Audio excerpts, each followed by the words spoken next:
Okay, so we're going to work into a goblet squat, but with a heel raise. So you'll see I've got a yoga mat here, and I've just folded it up a few times, so you can see it's a bit thicker. So we want to get something that's about 2 to 3 centimeters thick. It doesn't want to be too big.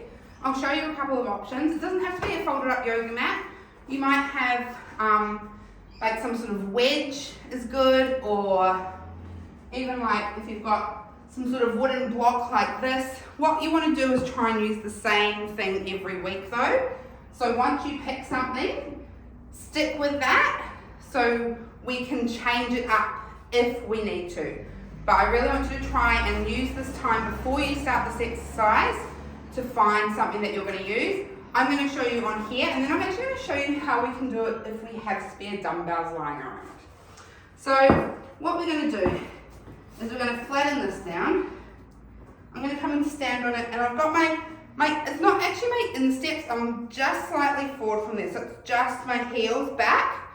Same positioning as we do for a regular squat, and then everything is the same. You're going to send the hips back, you're going to squat down in your position, come on up, squeeze the glutes.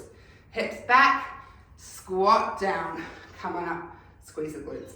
Now, if you're doing this exercise, you should already know how to squat. The only difference we're doing here is we're adding a bit of elevation through the heels. Now, when I was saying we don't want to do it through the arch, where we want it placed is roughly about here. So that's the position, that little bit of the heel. So here's my arch, and we want it placed, the heels placed about here. Yeah? So just a little bit up, but not in the arch. And so if we're doing our goblet squats, we're holding on to our kettlebell or our dumbbell up nice and tall. We start with our hips, lower down, and then coming back up again.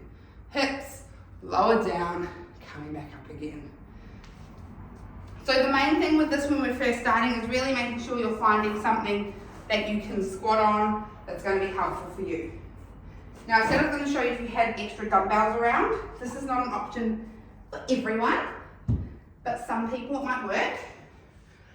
You don't want a round dumbbell, you definitely want one of these hexagon dumbbells. So see how they're like, they've got the flatness around them, yeah? So if it's round, it's probably not going to work as well. And then what we can do is we can pop those dumbbells down, and then you're just going to pop your heels where you would normally hold them. And then you can come down and up. Same thing, we don't want to put the arches over, we want to have the heels. So the heel of your foot and coming down. And then it's the same thing with your kettlebell coming down and up. So that is your heel raised goblet squat.